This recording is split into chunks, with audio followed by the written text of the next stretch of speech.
Welcome to Learn with Amin. At the end of this video, you will learn how to submit the proof for work experience in the Canada PR application or any other Canada immigration application.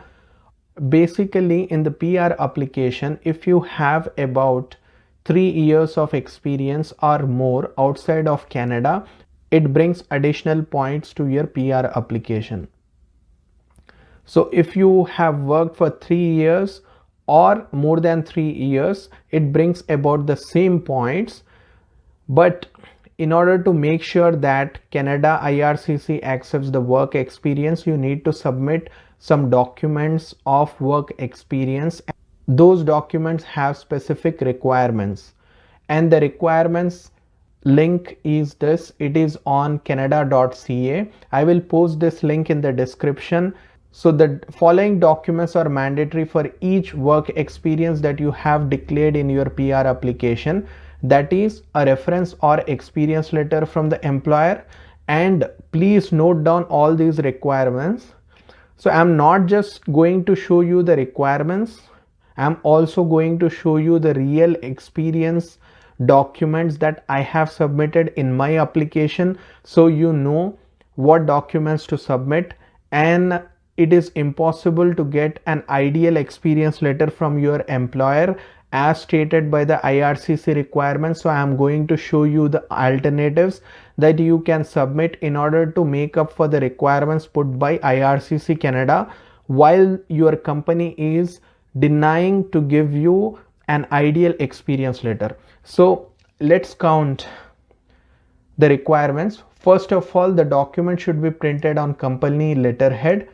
It should include applicant's name.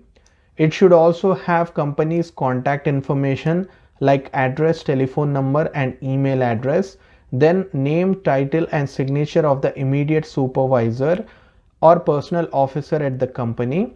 It should also indicate all the positions that you have held while employed.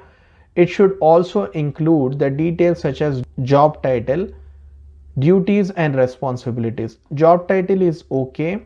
Any company will mention your job title, but when it comes to duties and responsibilities, they mention very basic duties and responsibilities that might not be in alignment with the NOC requirements that have been put forward by IRCC Canada. I will also post the link of NOC and the duties of the occupation that you need to mention. So basically you have different NOC codes for different job titles, and they also mention the requirements, what needs to be mentioned in duties and responsibilities. Not exact wording, but the requirements is mentioned by IRCC. So we need to basically match up with the requirements. That means we need to explain duties and responsibilities in very high detail.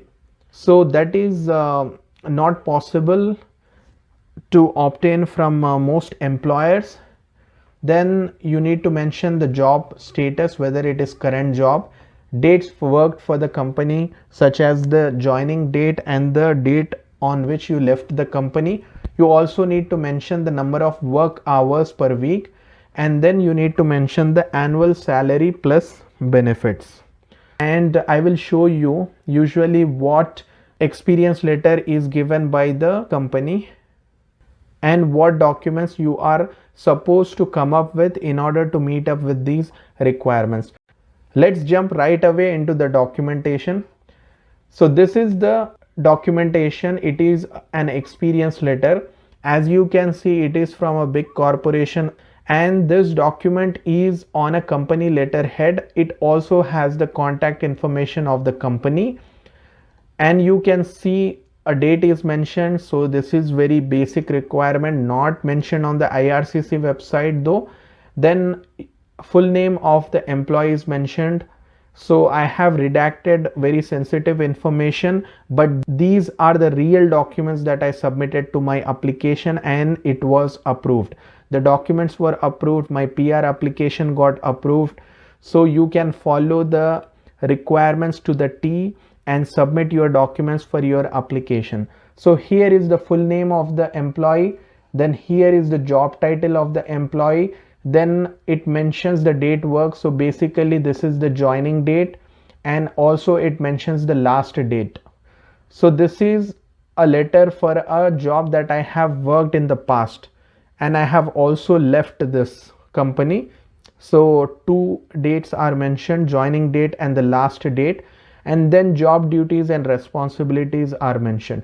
So if you can see, it is a very basic job duty that has been mentioned, and I will show you the email that I have forwarded to the requirements put forward by IRCC, and what documents, what information I require in the letter. They did not bulge at all. They have given me a very generic experience letter, and this situation is faced by almost all the applicants from Indian companies. So you need to use this alternative documents that I am going to show you.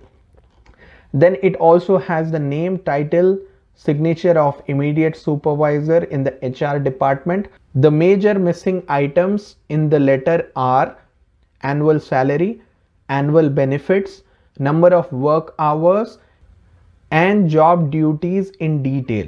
So these are the major missing items, and these items are required for you to prove your work experience. So let me first show you the letter that I have sent requesting for the experience letter. So basically I mentioned I was an employee from dash date to dash. My last designation was so and so. Here are my details such as the employee code, and my official email ID was so and so.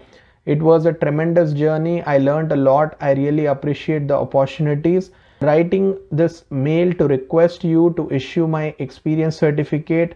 I require a certificate with a detailed description of the job profile and responsibility for an express entry visa. Hence, I have attached the content with a detailed description as per the requirements for the certificate in the attached Word document. I would be obliged if you consider issuing me my experience letter. So basically I came up with the content of the letter where I have mentioned my annual salary, my benefits, my actual job duties and responsibility that I was taking care of while I worked in the organization, my job title, joining date and job leaving date. All the details were mentioned, and that was mentioned in very much detail, and it was one-page document. I will also show you the document. So this was my email to the HR department, and finally they sent me an email denying to give me the experience letter that I require for the Canada Express entry application. So they basically gave me a very generic job experience letter that cannot be used for IRCC application. They said, please see the attached standard job description letter with your last held job descriptions JD extracted. The format and details in the letter are provided in accordance with company practices and policies. If this JD is not sufficient, please refer to attached guide and follow the steps provided accordingly. They said, we will not be able to stamp on letterhead as per company policy. We do not include the working hours into employment letters. We can only include full-time employee, and we do not include salary details, and we will not be able to include skills and technologies in the letter as per company policy. So this is the denial letter they basically sent me through email. And if you receive such a denial letter where the company is telling that they cannot provide the job experience letter as per the IRCC requirements, and they can only provide the job description letter in a generic format, then you need to collect that evidence.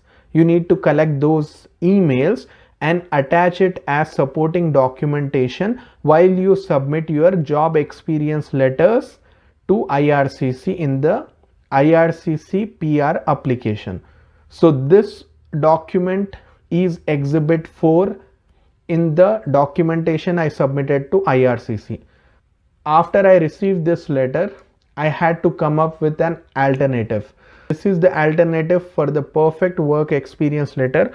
Whatever the content I had forwarded to the HR department, and I got this letter from a senior who I have worked with during my tenure as database administrator. So I mentioned all the details here. So this particular document has the name, designation of my superior. It also has the signature, and then it has my name. It has my joining date, my leaving date. It has the job title. It has the number of hours that I have worked. It also included my annual salary in the local currency. Then that local currency salary was converted into Canadian dollars, and the annual salary was mentioned in Canadian dollars in approximate amount, and then additional benefits were also mentioned.